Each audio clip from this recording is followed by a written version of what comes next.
We are traveling our usual route to avoid the police. And what do I hear? A siren. I pulled over, tears in my eyes, opened the door, and I got out to face the officer. He said, license and insurance. I didn't have insurance either. I forgot that. Look, you have dark, and good and have evil. Because it's a different generation, it's a different kind of stereotype generation. I saw a lot of things at, I would say, trauma. In the heat of the moment, the adrenaline, I had so much things, I had so much to lose at that time. Time to change, man. Time to turn around. Time to turn around.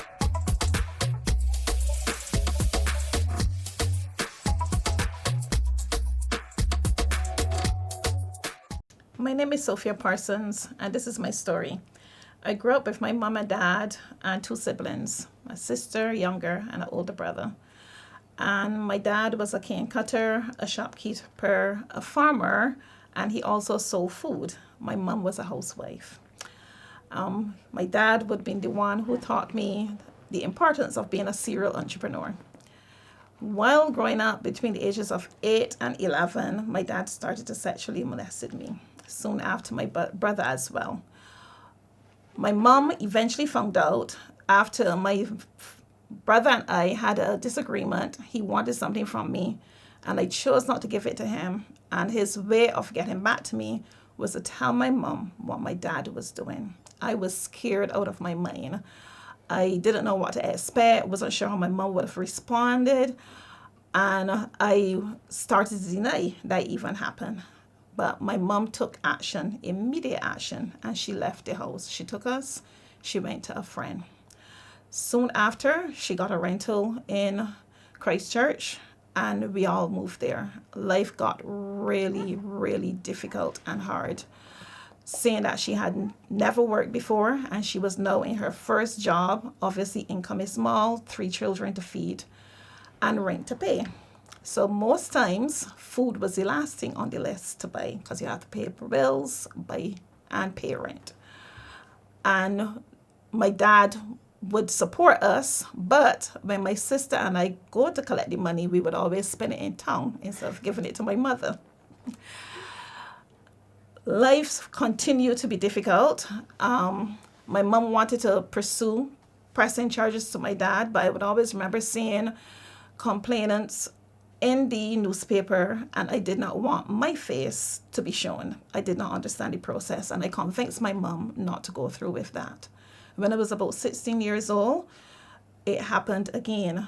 A guy my mom was talking to, he molested me. This time it was not sexually, but he molested me. Prior to leaving the family home in St. Philip, I failed to mention that a pastor from a church that I was attending had also molested me.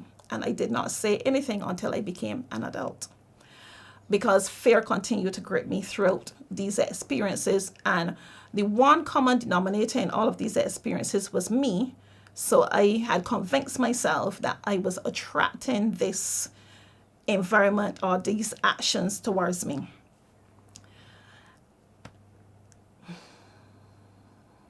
Just continue, right? I married early. When I was 23 years old, I married. And I married at 21, and I had my first child at 23 years old. And by the time I got my third, because I have 5 children, by the time I got my third child, who is Rashante, she ended up being a sickler, SS. By the time she was 12 months old, she lost both hands and both feet. That took a traumatic toll on me, and I almost was a patient at the psychiatric if not for her godmother, who was able to be by my side. I couldn't talk. My tongue was swollen. I was dribbling, and I was just increasing in size. And I was just crying, just high in emotion. And we were being told that Shante was going to lose her life. Her limbs caught gangrene. She had to go to the defense force to get the oxygen to go into the oxygen chamber, which would have also stopped the gangrene and contributed to saving her life. So shout outs to the Defense Force and the help that they would have given Shantae during that time, and obviously the PICU nurses during that time as well.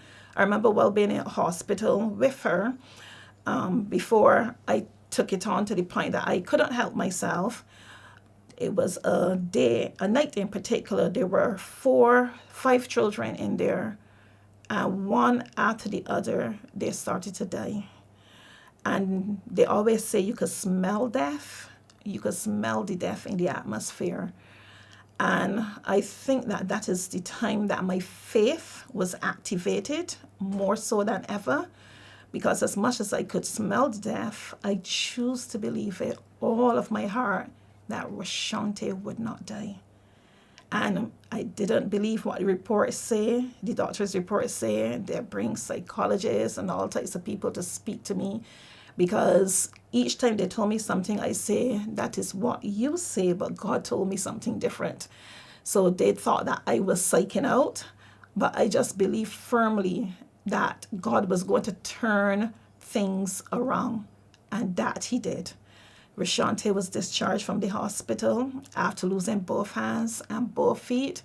And then I was at home with her. I was working at the bank at the time, and they were so lenient and gracious with me.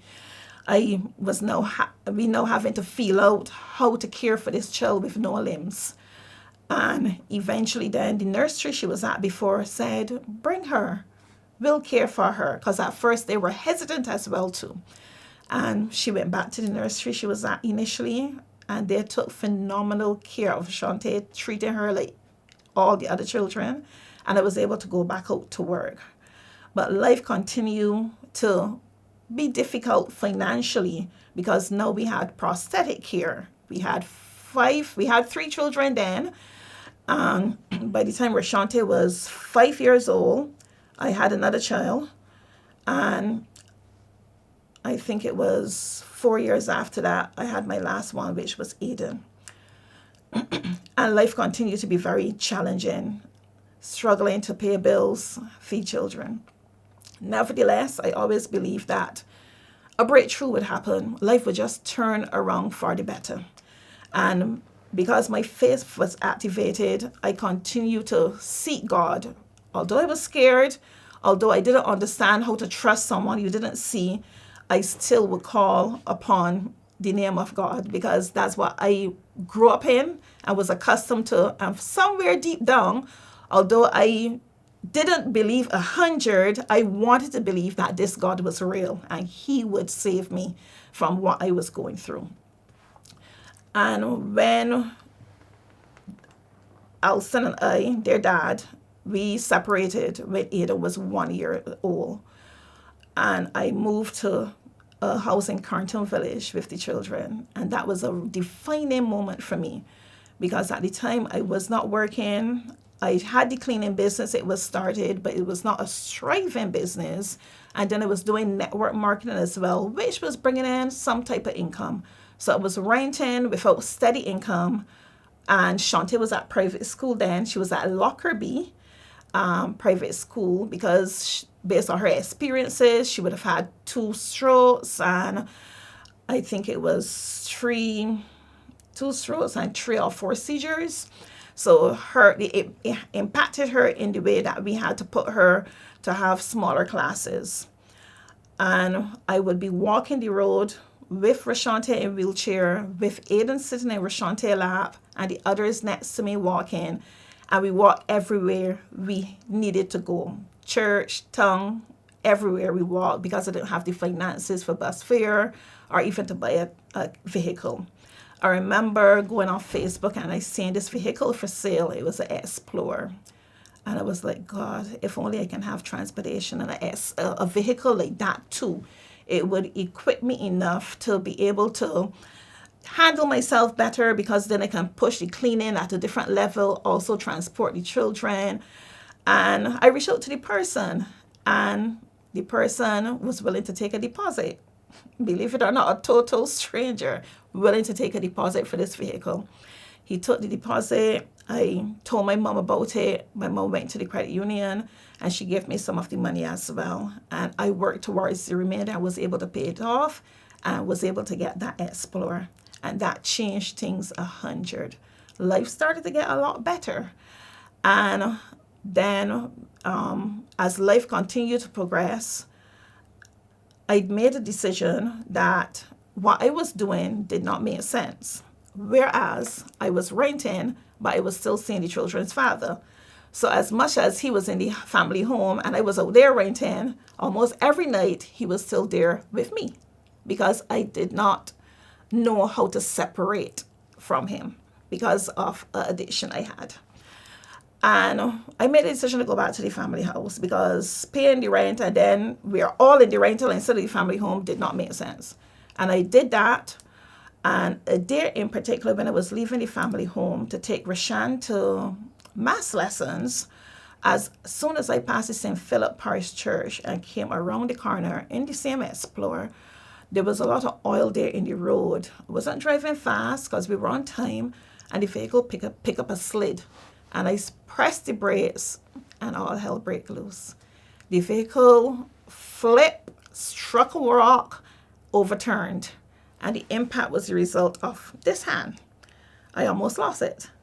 So the vehicle landed on my daughter's side. Thankfully, she just had a scratch on her finger, but I got the major impact. And I remember the ambulance coming and we being rushed to the hospital, having to go into emergency surgery. My hand was actually down here because the wrist was broken. And so many different ligaments and things were out of place. The fingers, the hand was like damaged. They call it crushed hand compartment syndrome. And I remember when I got into A&E, everybody was like, the different emotions I was hearing, I knew it was bad.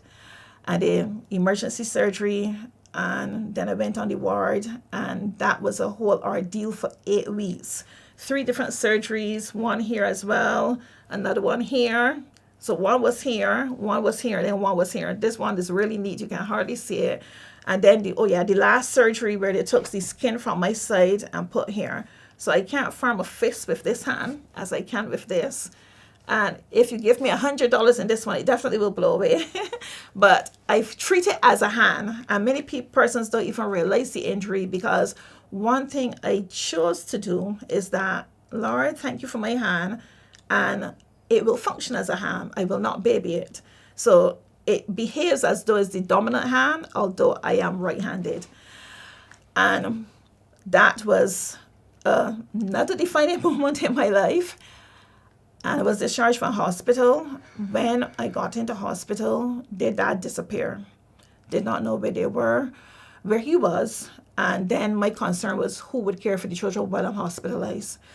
It would be difficult for my mom because they are 5. It's not like if they are 1 or 2. My son, he was by his other grandmother, his father's mom, and then they would leave the other 4 children. And I was like crying out to God. I wanted to discharge myself from the hospital while going through all of this. My major concern was my children. So I wanted to discharge myself from the hospital so I can go and make things right. Be the fixer that I usually am. And God was like, leave this one up to me.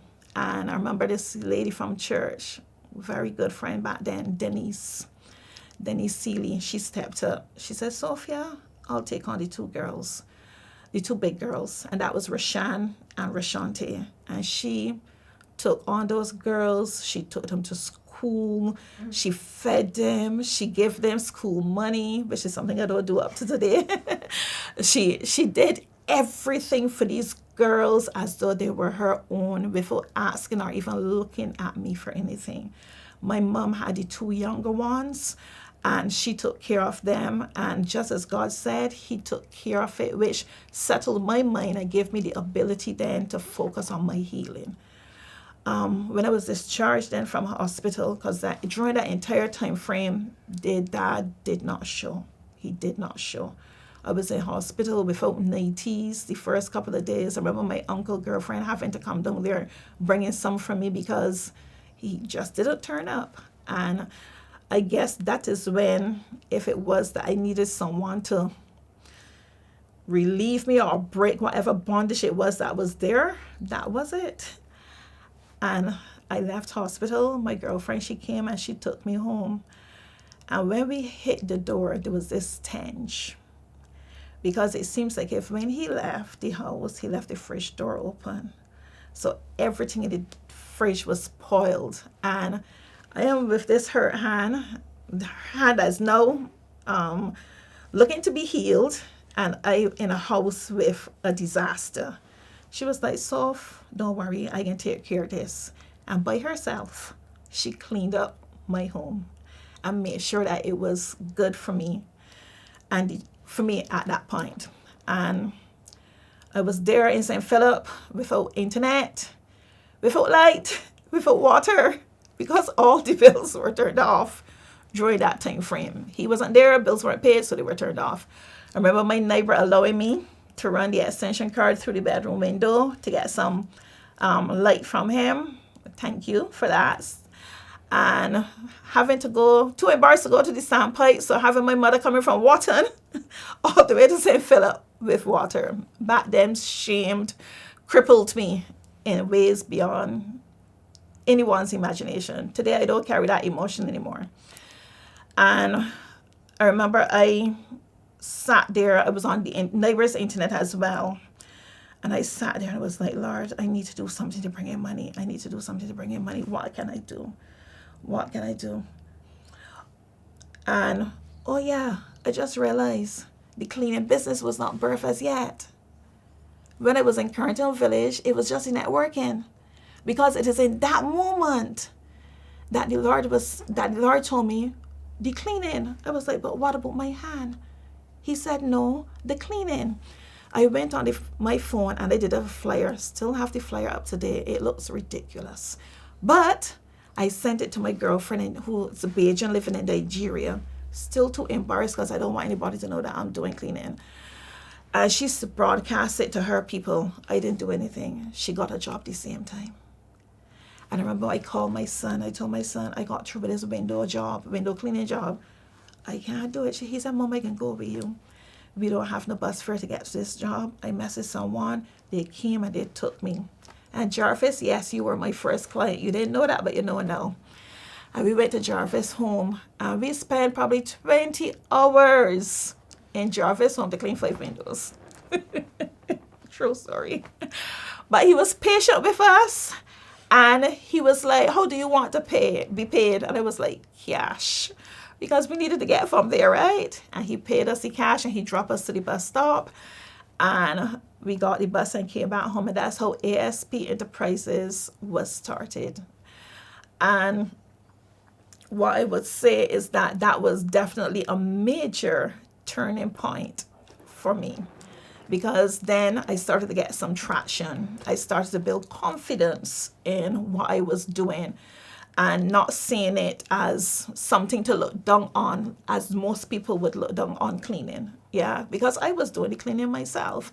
I would go into homes and effectively clean with my one hand because it was still bandaged, still going to hospital for bandages and make sure the healing process was happening. Still doing that while cleaning with one hand. And most people, when faced in situations like these, especially that one, and they're told to start something that requires a physical, something needing the very same hand that's injured, I know that they would not step up to the plate and do it. But I did, and I chose to. And today, that is still what is feeding our family and has also created job opportunities for others as well. So I continued and I came up with the idea, let me get some girls to work with me. And I got 2 girls, and that way now I can do 3 houses a day instead of 1. And the business started to grow. But because of not having income for so long, I had major financial arrears that I needed to clear up. So I decided to go and look for work, which I did. And I was still catching the bus at that time. And my girlfriend, Alicia, her husband, she said, Sophia, I have a vehicle here that you can have. The only thing is, it was rat infested. Anybody know me? Mice, rats, frogs. Okay. So I swallowed. I'm really thankful. It's a car. I called a friend. I said, I was given a car But I have one problem. It was rat infested. He said, okay, let me go look at this car. When I look at the car, engine good, suspension good. The car just want cleaning up. We freaking out about. I can clean it up for you. I said, okay. He got the car, he got some garbage bags, put on these seats. When he got the car, he cleaned it up as best as he could. Then he took it to get professional cleaning, and he brought Betsy to me. Still have Betsy up to today. Only just changed Betsy. Yeah, only just changed Betsy, and that's almost be 10 years ago. And Betsy has been loyal. Anybody knows Betsy know Betsy is a car by day, truck at night, because Betsy holds scrubbers, vacuums, any type of cleaning equipment you can think about. Back seats are down, trunk is up, and all the cleaning equipment is in Betsy. So Betsy has been the most loyal employee slash car to ASP Enterprises. And he blessed us with that vehicle. The only thing is, the road tax on the vehicle were like 5 years out. And I don't have the money to pay. So I was driving all back roads, being very strategic to avoid the police. And this day in question, we are traveling our usual route to avoid the police. And what do I hear? A siren. I pulled over, tears in my eyes, opened the door, and I got out to face the officer. He said, license and insurance. I didn't have insurance either. I forgot that. The only thing I was able to provide was the license. I told him, I don't have road tax. I don't have insurance. And that officer was so nice to us, because it was me and the children in the vehicle, and I was trying to get them to school. He was so nice to us. He told me they were doing a patrol, and I will meet up with other officers so I can mention to the rest that I did spoke to him, and he gave me the all clear to get myself started by the next day. And life would just have it that when we left him, 2 other officers stopped me. 2 others, right? And mention his name, and they allowed me to go. And I'm there sitting at work all day, and all I'm studying is, how am I going to pay road tax and insurance by tomorrow?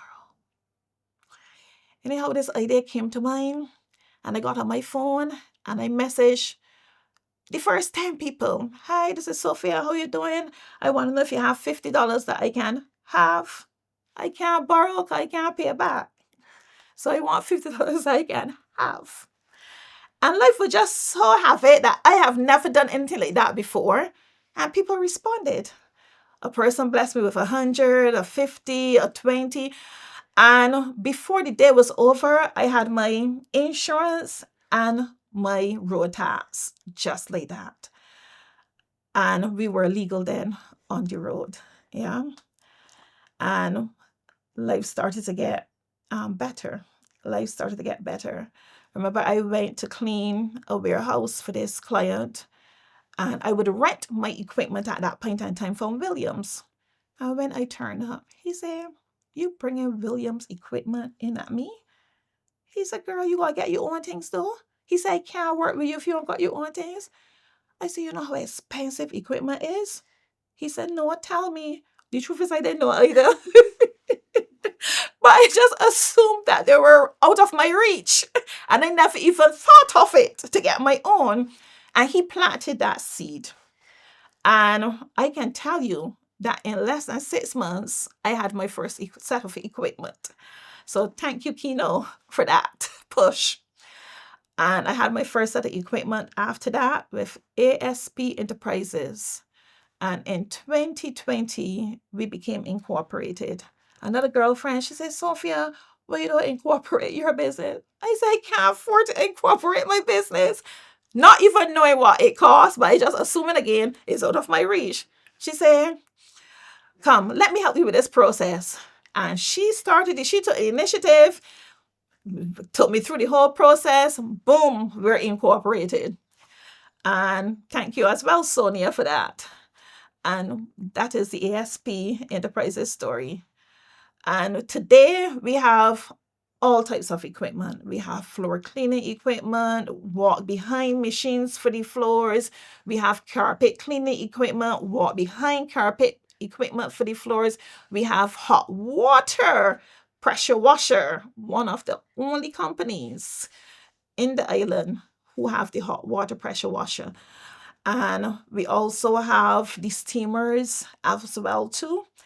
And we have a whole heap of different services. We recently started with the moisture, have been a qualified mold remediator since 2022, but did not have the equipment and have only received that equipment recently. So we started with the moisture testing of your walls and the extraction as well too. And all this is so to go against the mold.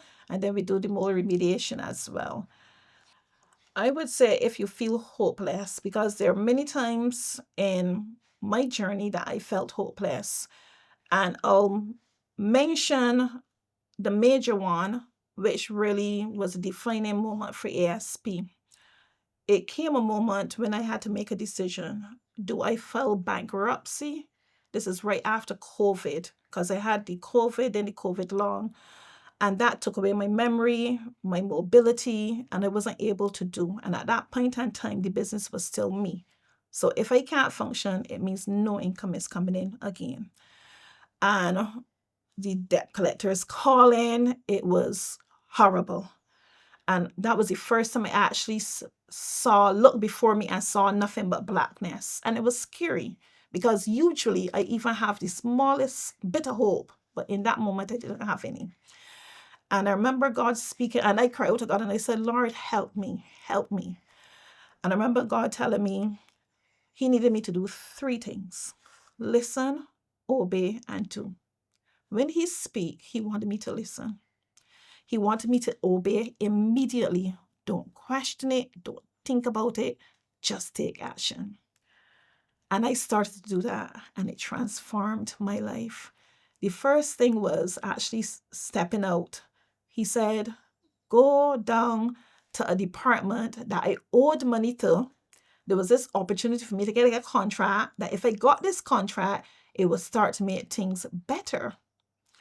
I said, although he told me don't question, I was like, well, God, I don't have this money. He said, just get up and go. So I got up, put on my clothes, and I gone to the bus stop. When I got to Bailey's Primary School, my phone rang. Can I speak to a representative for ASP Enterprises Inc.? I said, speaking.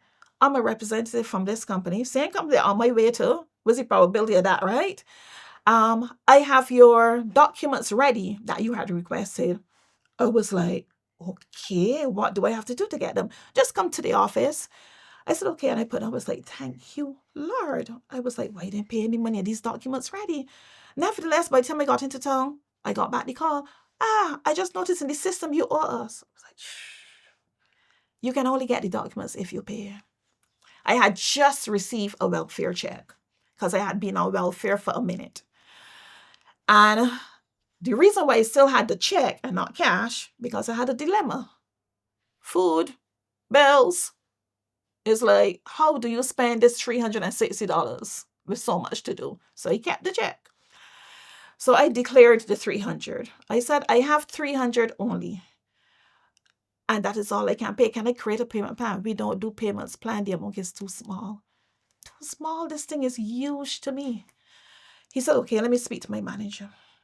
But get the $300 so that if they approve it, you can come in. I said, okay. And I went and I put the check on the bank. And I did get the call. When I went in, they treat me as though I was Mayor Monthly. It was unbelievable. Miss Parsons, we were expecting you. Come this way. And I'm ushered into this office. Come, look, take these documents, go downstairs and pay. I was like, what is this? I don't know anybody in the office, and everybody just treated me like royalty. I go downstairs, and when I get downstairs, they told me to ask for the supervisor. I said, hi, Sophia, Parsons. Hi, yes, we were expecting you. Come, look, go to the cashier. There's a long line. No, go straight to the cashier. Go to the cashier and pay. When I come back to her, she said, here, go get that contract. And I was left speechless. I was like, wow. Imagine if I had not listened to God when he told me to stop feeling sorry for myself, because in that moment I was there feeling sorry for myself. I felt like if life was over, because I couldn't see a way out. And just like that, he turned things around for me yet again. And what I would say to you, if it is that you are like me, feeling hopeless at this point in time, I would tell you to start to believe. If nothing else, start to believe that you deserve better. Start to believe that you deserve more. Start to believe that you are deserving. If you don't love yourself, choose to love you. Who else better to love you? Choose to love you. You deserve all the love. And if it is that you're looking for love from someone else, the best way to receive that love is to first give it to yourself first. So you know what it feels like. You understand what it is that you want to receive from someone else. So give it to yourself first. And loving yourself is simple, because one time I didn't know how to love myself. It means getting up, fixing your hair, although you don't feel like fixing your hair. It means putting on your best, even if it is you saving it for something else and you might think that you're not going anywhere, still put on your best and feel good about yourself. You might not have the finances to go and wine and dime yourself. Put on your best and take a walk. Take a walk and choose to smile. When you smile, it is impossible. It is impossible to feel those negative energies that hopelessness bring if you choose to dress up and smile. And then the 3 things that the Holy Spirit told me. Tap into the Holy Spirit. Listen to what he is saying. Obey and do. Every one of us was put here for a purpose. You just need to find what your purpose is and go after it with all your heart, 100%. Look, you have dark, and good and have evil. Because it's a different generation, it's a different kind of stereotype generation. I saw a lot of things at, I would say, trauma. In the heat of the moment, the adrenaline, I had so much things, I had so much to lose at that time. Time to change, man. Time to turn around. Time to turn around.